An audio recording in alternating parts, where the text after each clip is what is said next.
Hey guys, JB here from Alpha Wolf Consulting, coming to you today with another episode of Understanding Thyself. And this episode is going to be all about understanding the biochemical responses, basically in our mind, and a couple of hacks that I've personally found using thought, breathwork, perspective, exercise, and food to be able to create any emotional state that I wish to create in my life or in my mind to basically put me into higher states where I'm in a state where, my body's releasing a lot of dopamine, my brain's releasing, you know, um, oxytocin and other chemicals like that. So to start off, we got to understand what are the different chemicals. Now, I'm no, doctor or anything like that. So the way I sort of look at this is at a very base level. Okay, this is more based around experience or experiential knowledge opposed to theoretical knowledge. So I don't really care if I'm right or wrong. I get the results through doing these practices. So essentially, you know, there are a couple of different chemicals that I look to use within my life or within my, body and mind to really get me into high performance states. And the main ones are serotonin and oxytocin. So if we think about it like this, serotonin is the happy drug and oxytocin is the connection drug, okay, or the connection chemical. So essentially these basically leverage on joyous states, so being the epitome of my happy, and then also on feeling love and connection with others, even if I'm alone. Because a funny thing is, as I've found throughout my life, okay, my brain doesn't really understand reality. So, for example, if I close my eyes and sit there and imagine all the happiest moments of my life where I felt enormous joy and felt, untouchable and just joyous, well, I still get the results. So it's a funny thing because you can test this in your own life, and it's super simple and super easy to do. But essentially, all we're doing is we're creating a feedback loop in our mind where we're artificially using visualization and mindfulness practices of using our language, okay, our perspection, and conditioning to create these biochemical responses in our mind. And for me, this is a very important practice because if I am unable to control the biochemical responses, then I require external stimuli. So a funny thing I've noticed throughout my life, or throughout my life over the last couple of years since really getting into meditation. Now, don't get me wrong, okay? If I went to some temple, I do not meditate how they meditate. Because the way I look at it is, especially when it comes to anything to do with the human body, I don't really need to do things how other people do it to get the results. That's one of the lies in life, and I'm not discrediting anything. Like if you go to a Buddhist monastery, if you go to a Hindu monastery, a yogic monastery, any form of meditation, like their ways work, their practices work.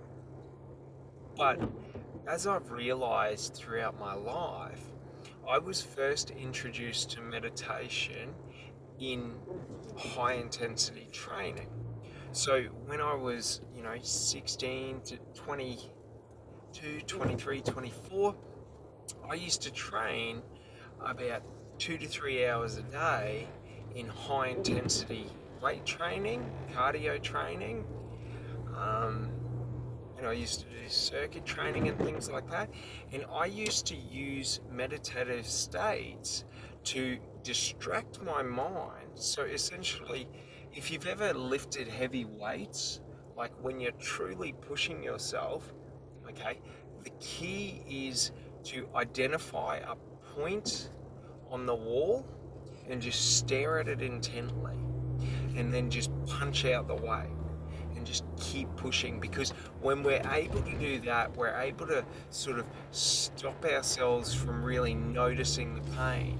But it's also the same, we can do that, we can do that when we're, doing cardio. So I used to do it when I ran. So if there was mirrors in front of me at the gym, I always, to get into a meditative state, a really deep meditative state, I always use my eyes. So I always look in my eyes, because when I look in my eyes, I can see through to my soul as a thing. But it's also, it's a way or a path that I have found that is very effective and easy for me to get into meditative states. And people never understood this, because I would be there just staring at my eyes, and people probably thought, this is ego, this is that. I didn't really care enough to explain to other people what I was doing, because it was irrelevant what they thought. The thing was, when I stare into my eyes, when I'm doing high intensity training, I'm able to take myself into my mind. So I always see the eyes as a gateway into your mind. I have a personal saying that I say, and that's, if you let me look into your eyes, I can see into your mind. Because it's, your eyes give off everything. You can't hide your eyes. In terms of, your eyes show your intention. Your eyes typically show what you're thinking in terms of, behavioral psychology. So when I can see your eyes, I can see if you're stressed, if you're panicked. That's why, I always prefer when I can wear sunglasses, because I feel like I have camouflage, because people can't see my eyes, so they don't know my intentions. When I don't have sunglasses on, you can see exactly where I'm looking at. And there's a funny thing that I remember, and that's around chimpanzees. And I don't remember exactly what it was, but basically there was a research group that were out studying chimpanzees, and there was one chimp, because they've usually got dark, the white parts of your eyes are usually pretty dark, so they don't really see where the others are looking directly. But if you can see with my eyes, you'll always see the exact point that I'm looking at, because that contrast from the blue to the white. So that's the key thing to understand, is that our eyes never lie. They always give off our intention. And for me, in personal defense and things like that, your eyes and your shoulders are your broadcast centers, and then your head, and then the rest. So, getting into these meditative states, I always had a couple of different ways that I would go about doing this. So the primary ones, and this is a funny thing that I didn't realize until a couple of years ago, when I first actually tried to meditate. And the funny thing was, I was doing one of Sadhguru's, um, guided meditations, and I realized the sensation and the feeling that I used to get when I would take myself to these higher states in training. Because essentially, once your mind switches off, and essentially that's what meditation is, we're trying to essentially cease the conscious control of our conscious awareness. So in weight training, if I can distract my mind to where my mind isn't focused on the movements, I can just punch out the movements and push far further than if I was focusing on just doing the exercise. And any gym bro, any weightlifter will tell you the exact same, because the majority of them use this technique. Because when we're pushing ourselves further than we physically have gone before, we need to get into a state that we usually are not in. And that's a funny thing, because when I was doing these guided meditations, I realized that that's what this was. And essentially, when we're able to do this, we're able to, let go of worry, let go of stress, let go of anxiety. We're able to sort of calm and relax the brain.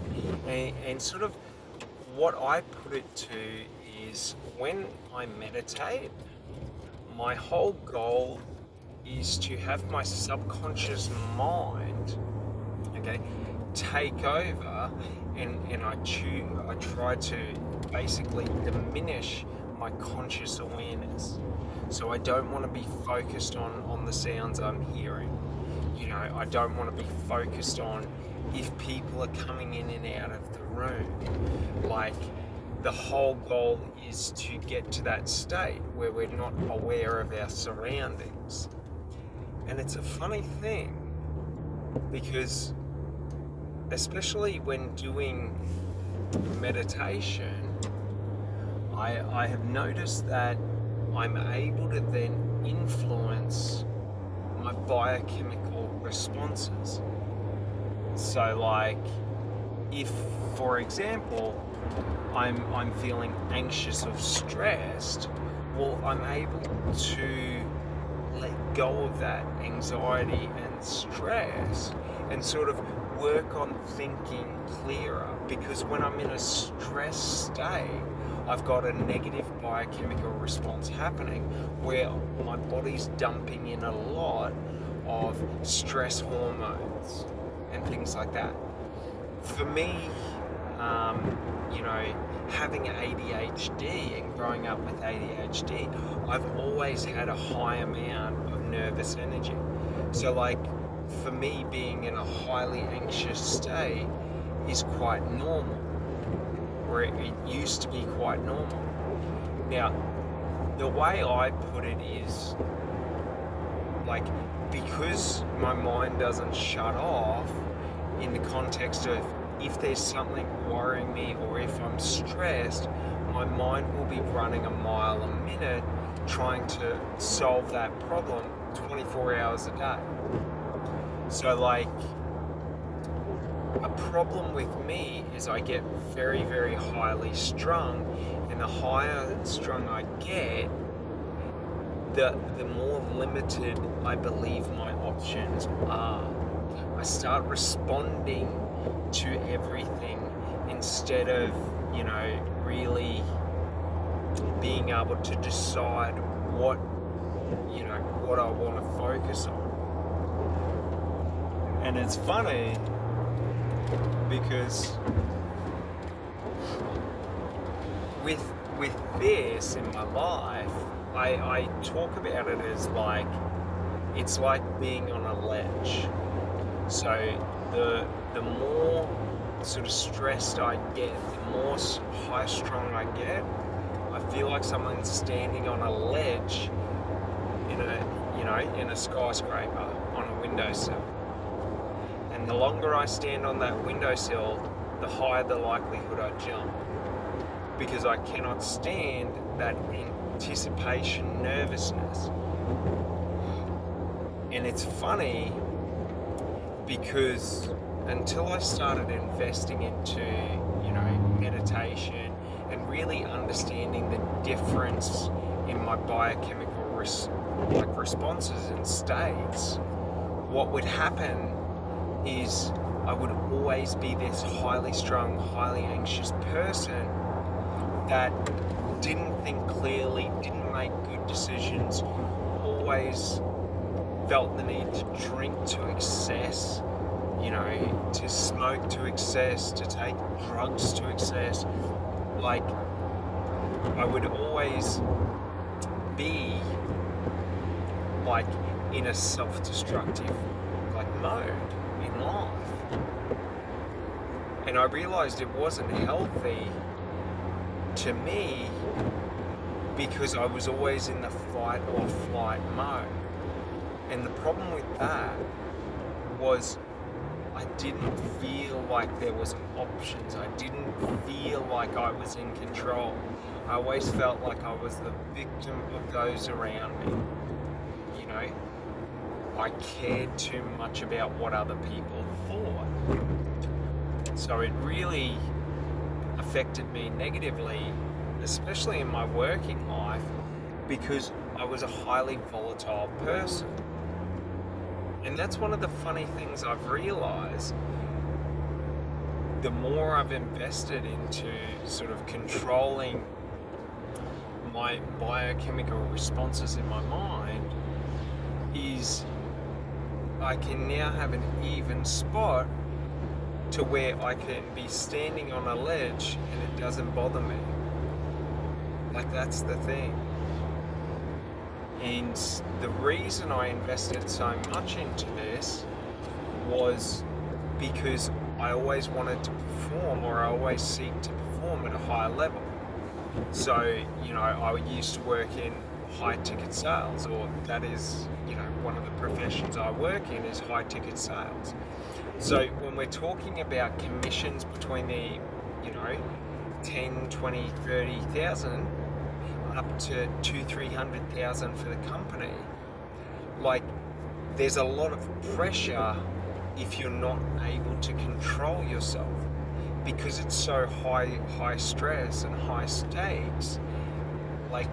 If you're not calm within yourself, you're very susceptible to the environment. If you lose a client, if you do something wrong, and all of this.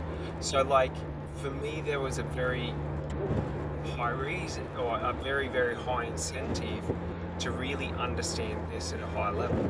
So, the first one that got me on to understanding state management was when I was doing Jordan Belfort's straight line system. So, his sales and persuasion course, when I was learning sales from him. Because, see, the funny thing is Jordan Belfort uses olfactory, so your sense of smell, olfactory anchoring, to be able to manage his states. But the problem with that is as Sadhguru would say, that's a push-start method. So the more I invested into understanding, meditation, the more I started to understand that everything is just in your head, in terms of all the chemicals, all the feelings, all the emotions of life are literally controlled by your mind.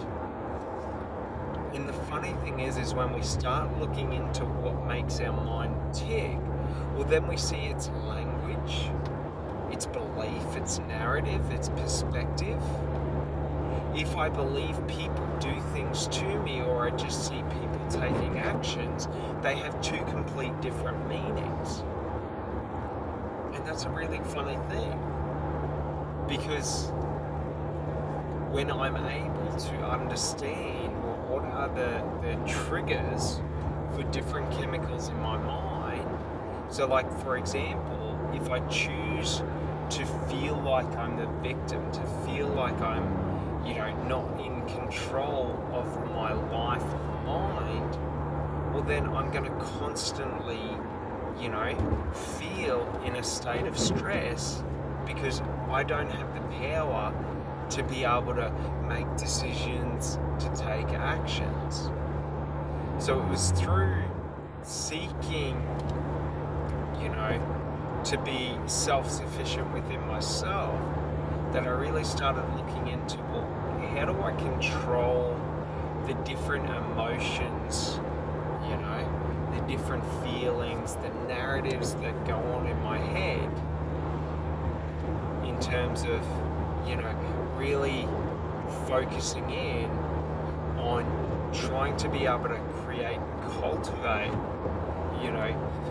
a perspective that always reinforces positive biochemical responses, not negative biochemical responses. So, for example, if I am always the victim, well then, the victim is a negative state because I am always at the, other end of what other people do to me. Whereas if